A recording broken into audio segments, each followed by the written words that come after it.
Hello and welcome back to Simply Greg's EV. We have the Volvo EX30 behind us and we're going to do a cold weather charging test on it. It's been sitting in the garage all night. This is a rear drive base model 69 kilowatt hour and I feel this is an extremely important EV test. Wintertime charging performance. Let's get into it.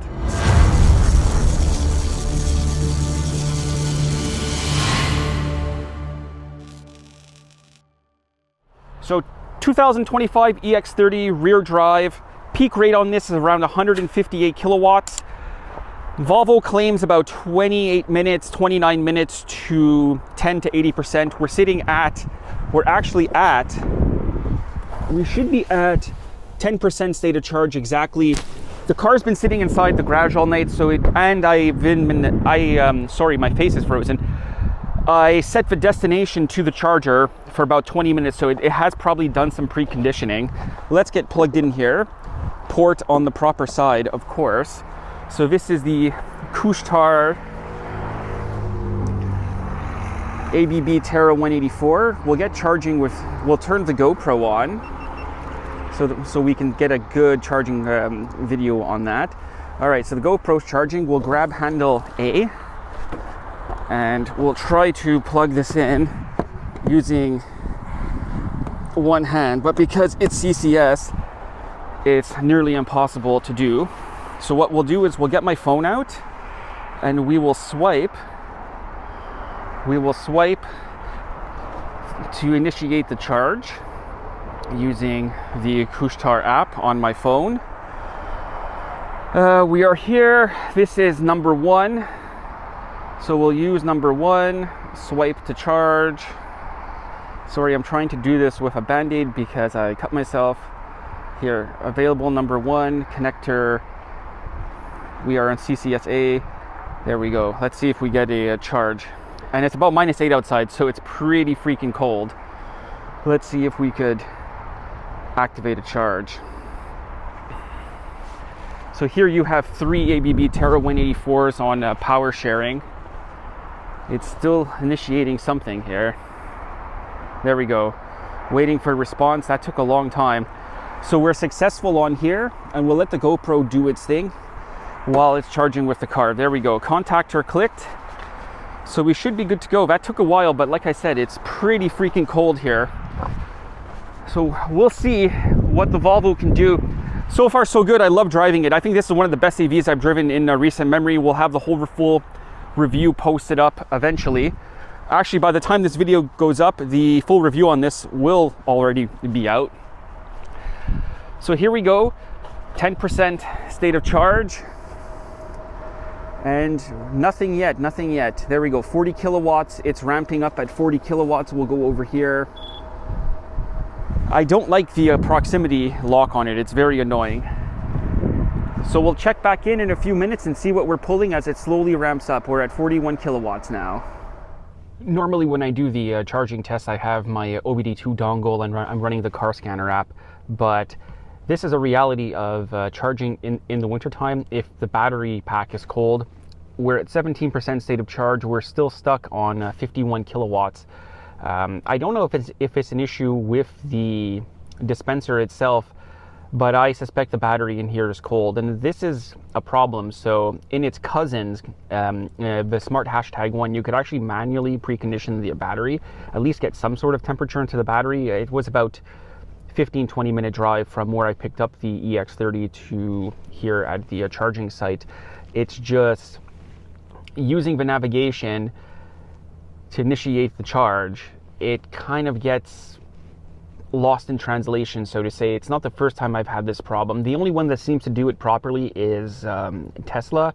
The Hyundai stuff and Kia stuff is terrible as well, and which is weird because, you know, you think of Volvo and you think of Sweden, cold, Nordic conditions, and it's freezing here in Canada. Like, my hands are still cold, so I think there should be a cold weather charging option on these vehicles when they're sold in cold weather climates, where you press a button and you can manually precondition.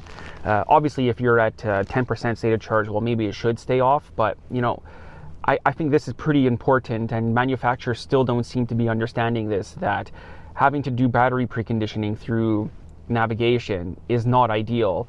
because you might want to charge where you know there's a charging site, and then you're stuck looking for it in the navigation screen. So maybe we'll change chargers to see if that's the issue, but I'm pretty sure the battery is cold, and how they do their temperature, they're in these weird blocks. So you'll have like 5 Celsius will be pulling this, and then it will go up to 10 Celsius and it will unlock the next level. So it's strange how they do that too. It's not very finely tuned. As I mentioned, this is somewhat reality charging in the winter time when you don't get a full preconditioning cycle on. We've been here 8 minutes already, and we're still only pulling 56 kilowatts.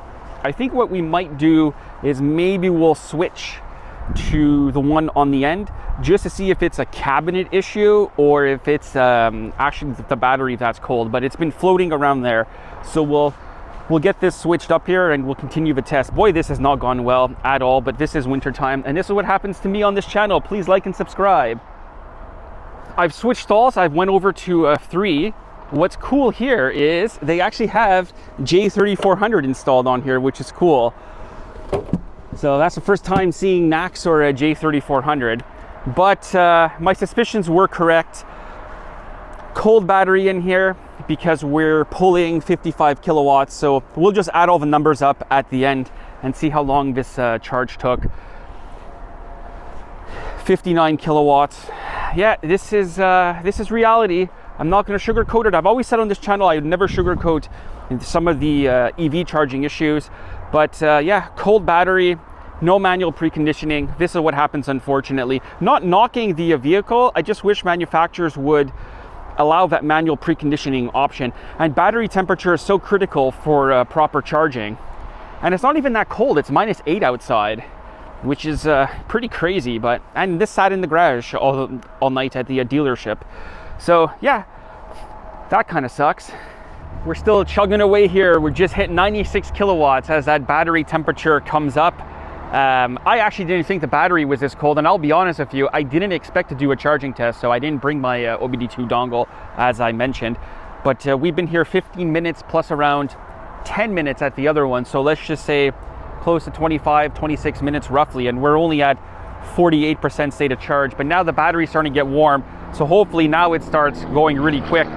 But as I keep mentioning, this is just a reality of wintertime EV charging. Your performance is going to be diminished. You're always fighting cold, thermal management. It's just still kind of a mess in the winter time. Getting better, but it is what it is. Battery capacity is less. We all know cold batteries charge worse. These things in the cold, the actual dispensers themselves in the cold, sometimes they get a bit wonky. So it is what it is. Yeah, still a great vehicle. I love driving it, but this is just an EV reality that applies to all of EVs. I don't sugarcoat it here. I always told you I'll bring you the honest truth, and this is one of the things I don't like about EVs is the wintertime charging.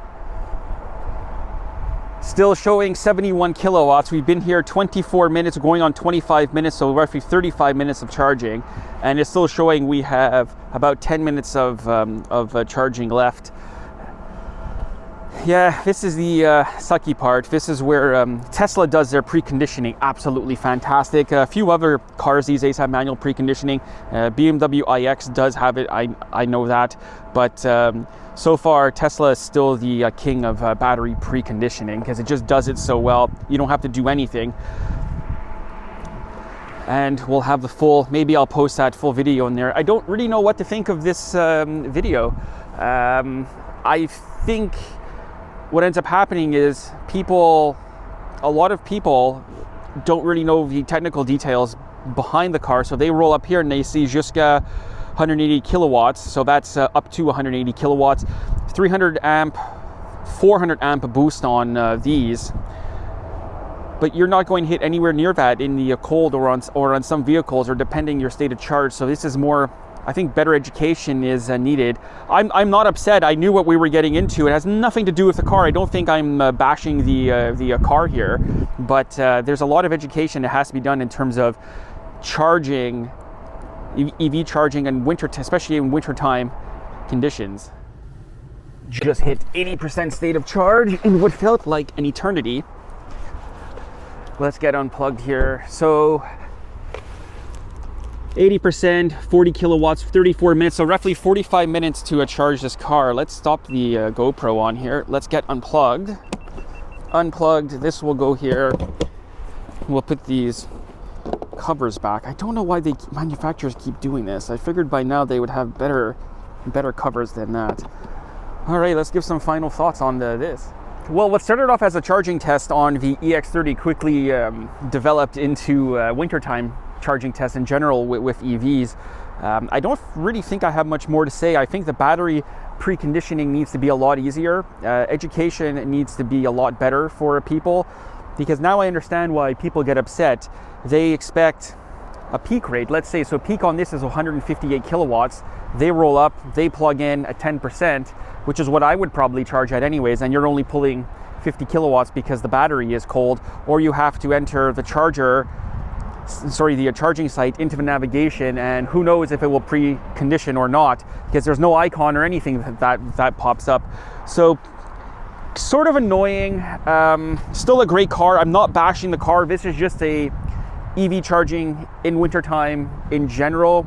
This is what it's like. Slower charging speeds, less range. We already know all of this.